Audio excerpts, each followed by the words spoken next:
Hitler जो था वो पहले बहुत लोकप्रिय हुआ था, उसके बाद में वहां की जर्मनी की स्थिति बनी है। जय हिंद दोस्तों। तो क्या प्रधानमंत्री मोदी हिटलर के रास्ते पे चल रहे हैं? कांग्रेस का तो यही आरोप है। कांग्रेस का कहना है कि जिस प्रकार से हिटलर जर्मनी में लोकप्रिय हुआ, उसी प्रकार से प्रधानमंत्री मोदी भी लोकप्रिय होकर तानाशाही के दौर में पहुंच चुके हैं।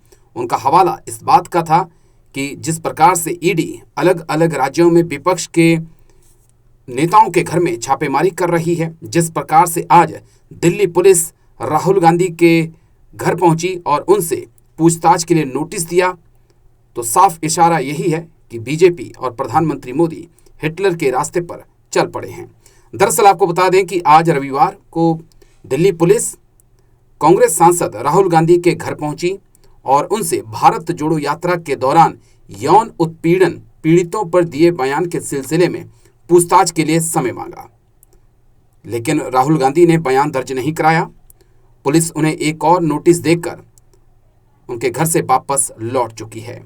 दरअसल हैरानी इस बात की है कि 40 से 45 दिन बाद दिल्ली पुलिस को ये याद आ रहा है कि राहुल गांधी ने यौन उत्पीड़न को लेकर बात कही थी। इतने दिनों तक पुलिस आखिरकार खामोश क्यों थी? क्या पुलिस को पता नहीं था, या पुलिस अपने आकाओं के आदेश का इंतजार कर रही थी और जैसे ही दोनों आकाओं के आदेश मिले, दिल्ली पुलिस एक्शन में आ गई? ये आरोप कांग्रेस के हैं और सीधे तौर पर उन्होंने आरोप लगाया है कि प्रधानमंत्री मोदी बदले की कार्रवाई से राहुल गांधी के खिलाफ कार्रवाई कर रहे हैं, क्योंकि वो किसी भी हद तक जाकर अपने दोस्त अडानी को बचाना चाहते हैं। में कांग्रेस नेताओं ने उसके बाद प्रेस कॉन्फ्रेंस की और बीजेपी पर, प्रधानमंत्री मोदी पर, गृह मंत्री अमित शाह पर कई आरोप लगाए। क्या कुछ उनकी तरफ से कहा गया, जल्दी से आपको सुना देता हूं।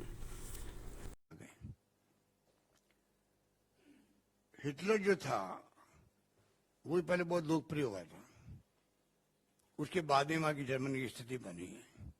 इस देश में लोकतंत्र खतरे में है। अगर मैं अभी बोल रहा हूं तो पूरी दुनिया सुन सकती है, इंटरनेट का जमाना है। राहुल गांधी वही बोले जो लंदन में जो यहाँ बोले थे, यहाँ बोलते थे या बोले हैं, बोलेंगे। हम छोड़ने वाले नहीं इनको, इनकी हरकतों को छोड़ने वाले नहीं है, ये तानाशाही प्रवृत्ति को छोड़ने वाले नहीं है। जनता के बीच में जाएंगे। आज जो unfortunately ED, CBI, income tax का जो तांडव मचा रखा है इन लोगों ने, जुडिशरी दबाव के अंदर है, चाहे सीबीआई कुछ भी कह दे, दबाव में हाई कोर्ट के अंदर भी है और ऊपर भी है, नीचे भी है, दुनिया जानती है। इलेक्शन कमीशन ऑफ इंडिया दबाव के अंदर काम कर रहा है। तो फिर लोकतंत्र कहाँ रहा और कैसे रहेगा?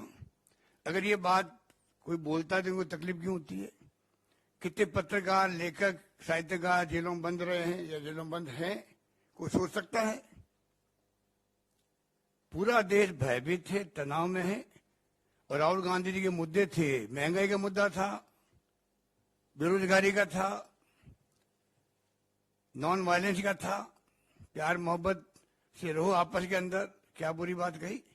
और गरीब अमीर के बीच खाई बढ़ती जा रही है।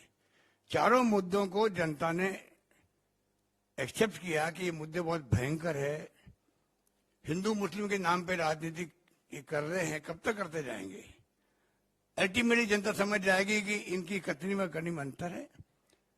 झूठे वादे करके सत्ता में आ गए हैं, पर जिस प्रकार से हालात देश में बने हैं वो चिंता पैदा कर रहे हैं देशवासियों के दिलो दिमाग के अंदर।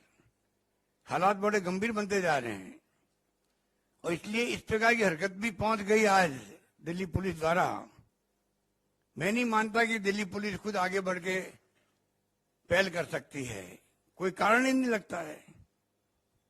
ये जो मिसाल है, जो घटना है, मोदी सरकार की प्रतिशोध, धमकी और डराने की जो राजनीति है, उसका एक मिसाल है। मैं एक बात इससे जोड़ना चाहता हूं कि ये जानबूझकर किया जा रहा है ताकि जनता का ध्यान, देश का ध्यान, पार्लियामेंट का ध्यान अडानी घोटाले से और कहीं ले जाया। जब से 16 पार्टियों ने एकजुट होकर जेपीसी की मांग की। जब से राहुल जी ने करीब 50 मिनट तक अडानी घोटाले पर लोकसभा में अपनी बात रखी, तब से ये रणनीति अपनाई है मोदी सरकार ने, मंत्रियों ने। उनको बदनाम करने में लगे हुए हैं।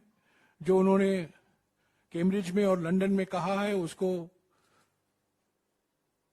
गलत तरीके से उससे अर्थ निकालने के, तोड़ मरोड़ कर ये कह रहे हैं कि उन्होंने ये कहा है, वो कहा है, जबकि हमारे पास सबूत है और जो हमने सोशल मीडिया के द्वारा जनता के सामने भी रखा है कि उन्होंने बातें नहीं कही हैं, जो इल्जाम लगाए जा रहे हैं। और उनको स्पीकर से निवेदन के बावजूद बोलने नहीं दिया जा रहा है लोकसभा में। तो ये एक रणनीति है ताकि हेडलाइन, ताकि ध्यान, अटेंशन सब अडानी घोटाले से हटे और कोई मुद्दा आए। ये रणनीति सफल नहीं होगी। 16 विपक्षी पार्टियां एकजुट होकर ये मांग जो कर रहे हैं पिछले कुछ दिनों से, ये बरकरार रहेगा। और जब तक ये धमकी, प्रतिशोध और उत्पीड़न की राजनीति चलेगी, तब तक जो गृहमंत्री कहते हैं मिडिल पाथ, ये मिडिल पाथ बिल्कुल असंभव है। तो प्रधानमंत्री मोदी और कांग्रेस के आरोपों पर आप क्या कुछ सोचते हैं, कमेंट करके जरूर बताइएगा। और पुलिस के एक्शन पर भी अपनी बात रखिएगा कि आखिरकार इतनी लेट वो क्यों जागी। अच्छा लगे तो वीडियो को लाइक, शेयर, सब्सक्राइब जरूर करिएगा। नमस्कार, जय हिंद, वंदे मातरम।